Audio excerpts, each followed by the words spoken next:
Bonjour à tous et bienvenue dans ce nouveau tutoriel. Aujourd'hui, nous allons voir ensemble comment utiliser un modèle de Deep Learning pour segmenter automatiquement les routes sur QGIS. Pour cela, nous allons nous appuyer sur le plugin Deepness et sur le modèle Roads Segmentation, disponible dans sa bibliothèque, le modèle Zoo. Rendez-vous directement sur QGIS. Pour cette démo, j'ai choisi une image satellite Google Earth située à Madrid. Sa résolution est d'environ 21 cm par pixel. Si vous souhaitez télécharger votre propre image haute résolution, vous pouvez consulter la vidéo que nous avons déjà évoquée sur cette chaîne. Je l'ai mise en haut de l'écran. Avant toute chose, vous devez avoir installé le plugin Deepness. J'ai déjà traité toute la procédure d'installation dans une précédente vidéo que vous pouvez également retrouver en haut de l'écran ou dans la description. Alors, j'ouvre Deepness. Je détache la fenêtre de la barre latérale pour qu'elle soit bien visible à l'écran.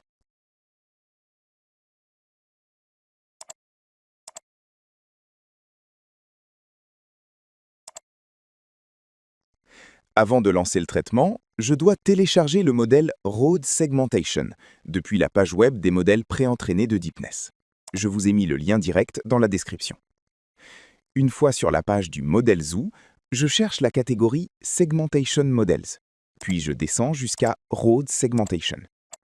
Comme vous pouvez le voir, il est bien précisé que ce modèle a été entraîné sur des images Google Earth et à 21 cm par pixel de résolution.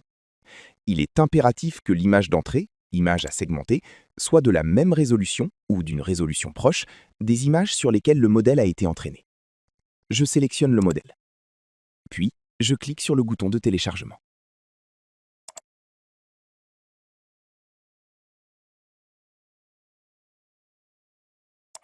De retour sur QGIS, on passe à la configuration du plugin. Pour Input Layer, couche d'entrée, je choisis mon image satellite. Pour Processed Area, zone de traitement, je choisis Entire Layer, toute la couche, pour segmenter l'intégralité de mon image et pas seulement la partie visible à l'écran. Dans la section ONNX Model, c'est ici que l'on charge le modèle qu'on vient de récupérer. Cliquez sur Browse, Parcourir et naviguez jusqu'au dossier où vous avez enregistré le fichier. Le voici. Il se termine bien par l'extension .onNX. Je laisse le reste des paramètres par défaut. Maintenant, passons au réglage de la résolution. Il s'agit d'indiquer la résolution exacte de notre image. Pour la connaître, faites un clic droit sur votre couche d'image, Propriétés, puis allez dans l'onglet Informations. Cherchez la ligne Taille du pixel. Ici, on voit que la taille est de 0,2 cm, soit 20,6 cm. Attention, très importante sur ce point. L'unité dépend entièrement du système de coordonnées de référence, SCR, de votre couche. Ici, je suis en mètres parce que mon image est dans un système projeté métrique. Si votre image est dans un système géographique, comme le WGS 84 standard, vos unités seront en degrés. Dans ce cas, vous devez impérativement reprojeter votre couche vers un système métrique adapté à votre zone avant de continuer. De retour sur Deepness, dans le champ Résolution, je saisis donc 20.6, puisque l'unité demandée ici est le centimètre. Pour ne pas entrer dans des détails techniques complexes, je laisse le reste des options par défaut et je clique sur Run.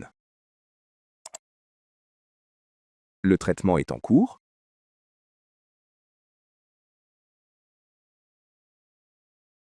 Et voilà, le traitement est terminé.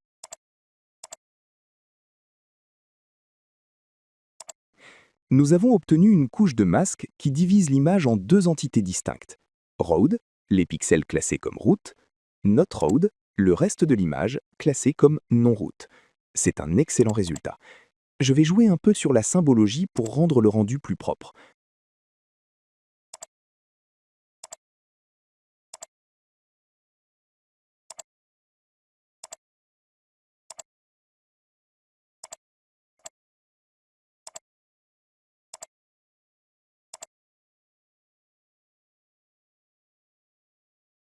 Vous pouvez ensuite exporter cette couche au format Shapefile, GeoPackage ou tout autre format vecteur de votre choix. Ce tutoriel touche à sa fin. Merci de l'avoir suivi jusqu'au bout. Si vous avez des questions ou si vous rencontrez des blocages, n'hésitez pas à les poser dans les commentaires. Et à la prochaine pour une nouvelle vidéo.